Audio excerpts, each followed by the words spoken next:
welcome back to Sitting with Ashley. I'm Ashley. This is Decolonizing 101 course. Today we are going to be talking about privileges. I know this can be a hard topic to grapple with, and that's why we talked about cognitive dissonance last time. So if you haven't watched that, go watch that. Alright, if you're brand new, if you've never seen my face, I've done 4 other videos before this one that would probably make more sense. There is a playlist, Decolonizing 101 over on my channel, so go ahead and check out those if you feel called. If not, go ahead and freeball it. Let's do it. Alright, so what privileges do I have is the topic of today. I do have a workbook that I put together if you'd like a copy of the workbook. Every time, that's what it is. Every time I show my phone, the color goes orange. That's interesting. I finally figured out why though. So anyway, I do have a workbook. If you want a copy, you can email me at ascendingwithashley@gmail.com and I will get you a PDF, okay? For free. Alright, so let's do it. What privileges do I have? Under these systems, we all have different privileges. Sometimes it's very difficult for people to acknowledge their privileges. That difficulty is an aspect of cognitive dissonance. Again, we talked about that last time. Once people do acknowledge their privilege, then their consciousness demands justice for others who do not hold that systemic privilege. Okay? Now, there is a lot of nuance here, so don't worry. There is something that exists within a context of intersectionality. Oh, wait, no, there is. I can read. This is something that exists within a context of intersectionality, where different identities are automatically given different privileges. I think a lot of oppressed people already know this.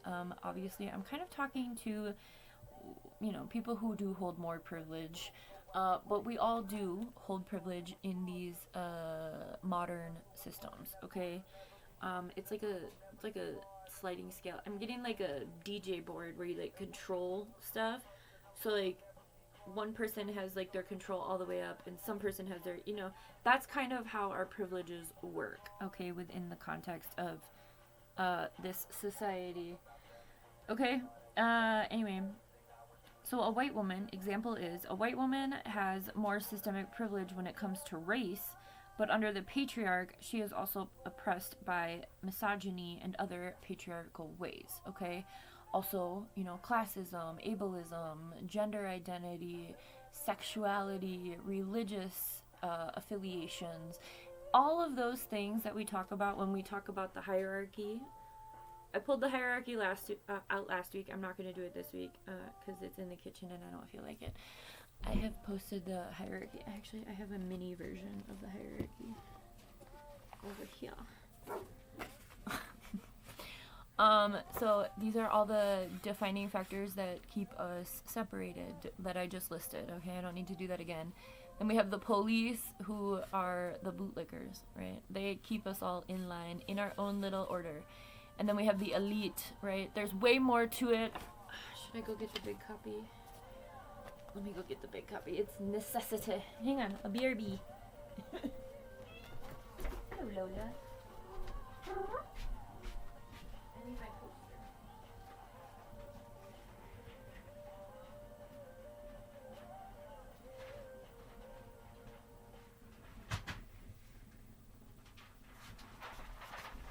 Okay, friends.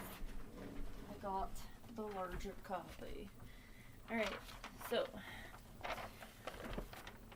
all of these hold some sort of privilege, and obviously there are more than others, right? So the law enforcement line obviously has the privilege to arrest and incriminate people when they feel sick, or kill them, right? We see that all the time. So that privilege serves the elite, right?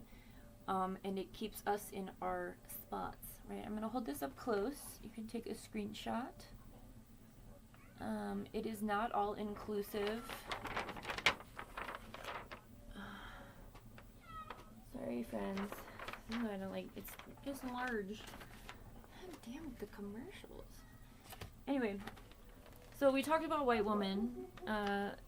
Okay, so we have race, poverty, poverty, race, homelessness, disabilities, gender. We have folks who are incarcerated. I have cars, but what I really mean by that is like your ability to transport yourself, transportation, and ability to like mobility, like the freedom of mobility. So like right now what we're seeing in the United States, obviously people who are not brown or not darker skin have a lot of more privilege when it comes to mobility because of ICE. Okay, that's an example of that. Religion, class, education, sexuality.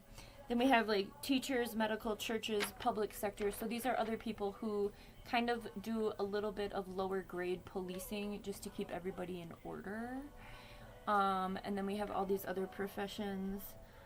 Local government, public spaces, schools, lawyers, judges, courts, public defendants. And then we have the law enforcement. Up here we have celebrities, professional sports, musicians,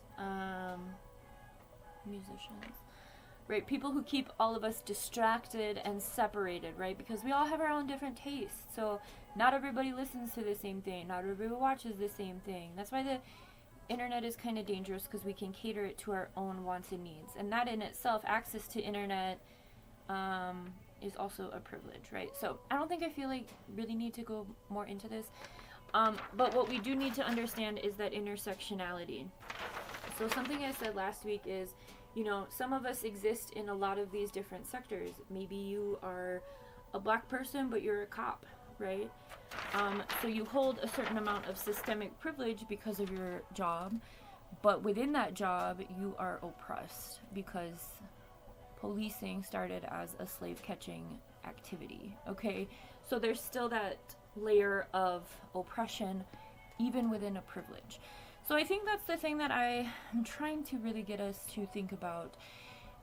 It's hard to acknowledge our privilege because then it's associated with a lot of guilt. Obviously, we feel bad. But the good thing about privilege is how we choose to use it. So like, as a white woman in LA, I would always get access to public bathrooms.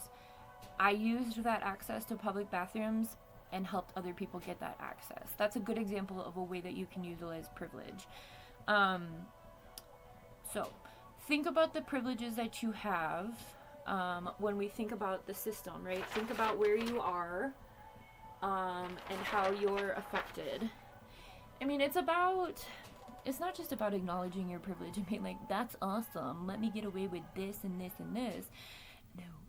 It's about access. It's about sharing that access and privilege and utilizing that privilege to help others, I guess. Or, you know, so like I've been to protests in Los Angeles where there was one ICE protest in LA in particular. This wasn't recent day. This was about 10 years ago. But I, as a white woman, me and other white people put ourselves first on the front line between the police and the other folks in the crowd.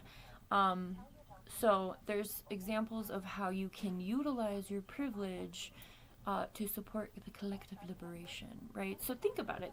Take inventory of access that you have, of, you know, especially in this current administration, because the administration is it's drawing the lines of division harshly, but it's also making incarceration, it's like incarcerating and criminalizing identities in a way that none of us have really witnessed because of civil rights. The civil rights movement. Civil rights movement doesn't just, you know, cover desegregation. It also covered sexuality, freedom of religion, right? All of those things, all of these down here had certain rights, but what we're living through right now, they are trying to extract all of those. So it's very important, if you do have privilege, to use that for good. Like, think of a superhero. Like, what power do you have, and like, how can you use it for good, right? I think I've hit this home enough. So I have 4 questions. Pick number 3, my lord. I have 4 questions to get you kind of thinking about this.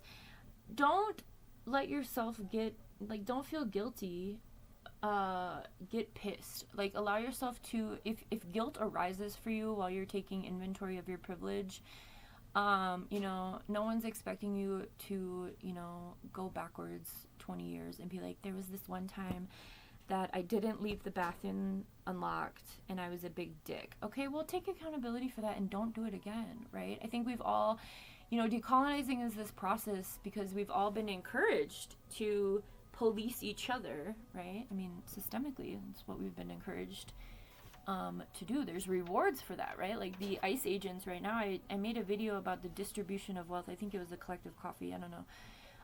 But when ICE started like really picking up, it was like there's a huge redistribution of wealth happening where these people who are signing up for ICE are getting bonuses, student loans cut, you know, they're getting like all of this financial abundance, but they're selling their soul to do so, right? So acknowledging and taking inventory of your privileges is like, it's like, I'm getting like an image of someone holding a baby. It's like holding yourself, and acknowledging that, like, okay, now that I know better, I do better.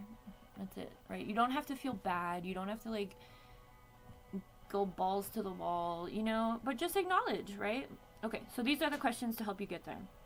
What are other examples of this? I gave a lot, but think of examples in your own personal life, okay? Really think about access. When you had access and others didn't, to certain things, right?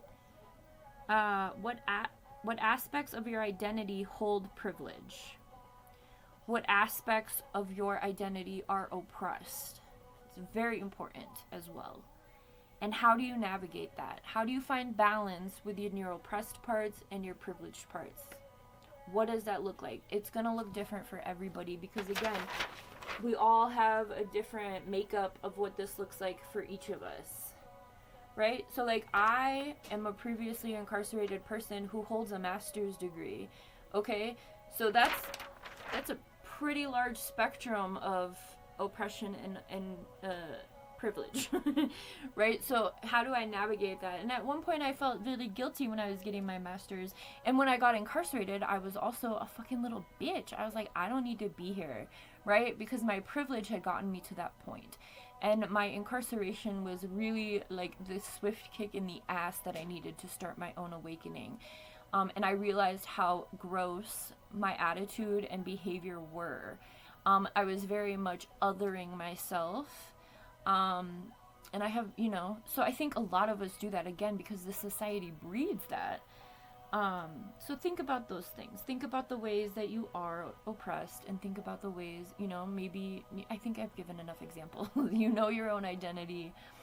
But the point of this is when we are decolonizing, again, the goal is that we each decolonize to enough of a point that we can shift the paradigm of society, right? We can shift the way things work. So again, don't go into a deep depression about mistakes that you made before you knew better. From this point forward, watching this video, make different choices. Think about ways that you can utilize your privilege for good, okay?